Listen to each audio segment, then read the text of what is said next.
Oh man, do I get super excited for build guides like this. Not only is this rocking some serious price to performance, but this super clean aesthetic is very repeatable and it's perfect for you PC flippers out there. Let's have a look.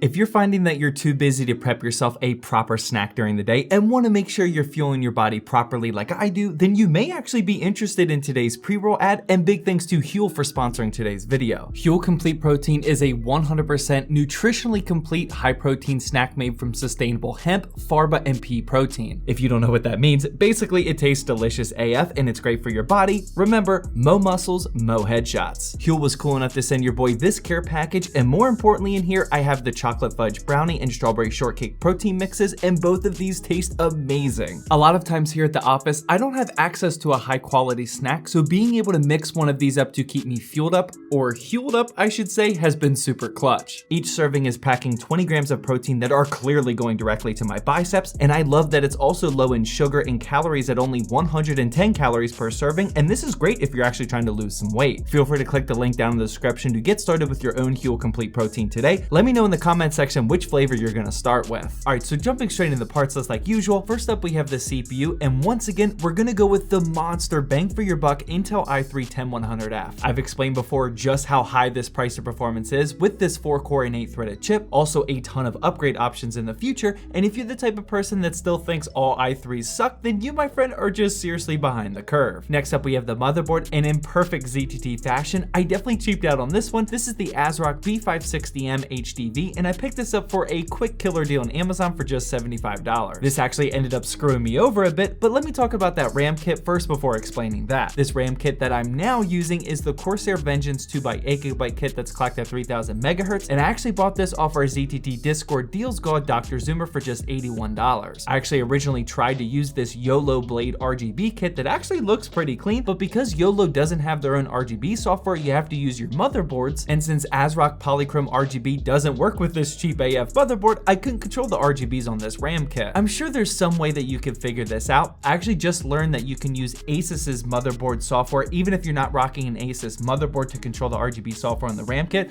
but either way, that's why I decided to make a very last minute change to the Vengeance kit, and it looks pretty clean inside this build, and that actually hurt my finger a little bit. Moving on here, we have our power supply, and instead of the 450BR, I changed things up a bit, and I really mean just a bit, as this is the 500BR. This BR is only rated tier C, and this one is 80+ bronze certified, but I picked this up on Bstock for $30, so that's why I went with it. For the storage drive, SK Hynix actually sent over this P31 1TB NVMe drive, which is rocking ridiculously fast read and write speeds of 3500 over 3200 megabytes per second, and that's just obnoxiously fast. Now I am including just the 512GB price for today's build guide of around $75, so be aware of that. And also another thing to note is that I absolutely hate the aesthetics of this SSD. Despite being super baller in performance, it's the exact opposite in terms of its looks, as it's rocking this green PCB and nasty yellow and orange sticker, so I would recommend at least taking the sticker off like I did. You can still kind of see that green PCB inside this build, but it's not as loud as the yellow, but definitely keep that in mind for you aesthetic builders out there. And speaking of aesthetics, here's where my favorite part of this build guide comes into play. First up, we'll start with the case, and this is the Montech Air 100 Micro ATX ARGB, and I'm not kidding, this is easily one of my new favorite cases on the entire market right now. For just $73, you're getting this super clean all black design, a solid airflow front panel, and most importantly, 4 ARGB fans already installed. These actually hook up to a 4-port ARGB hub, but since you can easily daisy chain in a different RGB product to get all the colors to sync up, I decided to add this $20 Aries Game Black RGB CPU cooler in there as well. I absolutely love how all 5 RGB fans are perfectly in sync, and this is just such an easy way to get a clean aesthetic, which is perfect for flipping gaming PCs. If you want to take it up another level, then definitely be sure to get some cable extensions like I always do. Like normal, I bought these Asia Horse teal cables, and this is the first Asia Horse kit that I've used that comes with colored cable combs as well. These teal combs look so ridiculously clean in my opinion, and combining these with our RGB products just looks so good. That's actually not a ton of money in the aesthetic department. All you need to do is make sure you get this case, an RGB CPU cooler, and some extensions on there, and then I would recommend just making everything else in the entire build look black,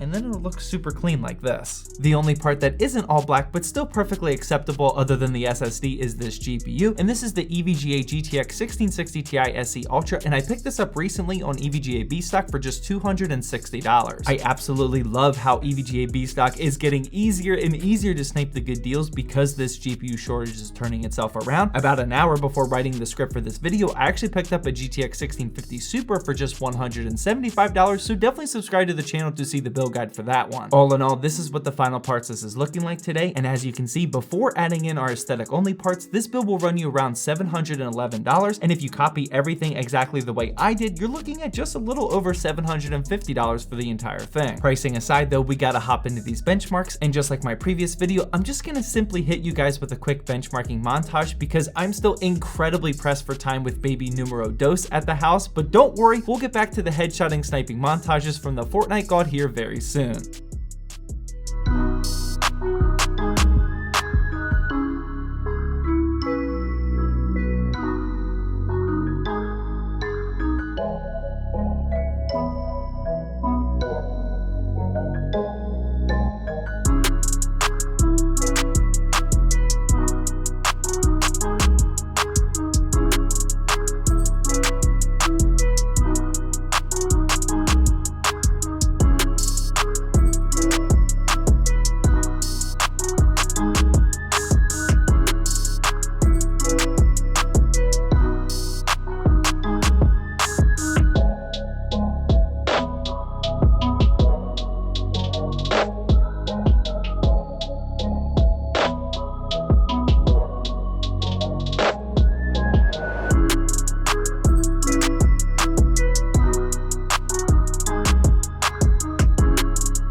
Alright, so that's gonna wrap up yet another aesthetic AF build guide. If you're interested in another PC build that's perfect for PC flippers and to make you some extra money, then feel free to click the video that's on the screen now. But just like always, I hope you enjoyed this video.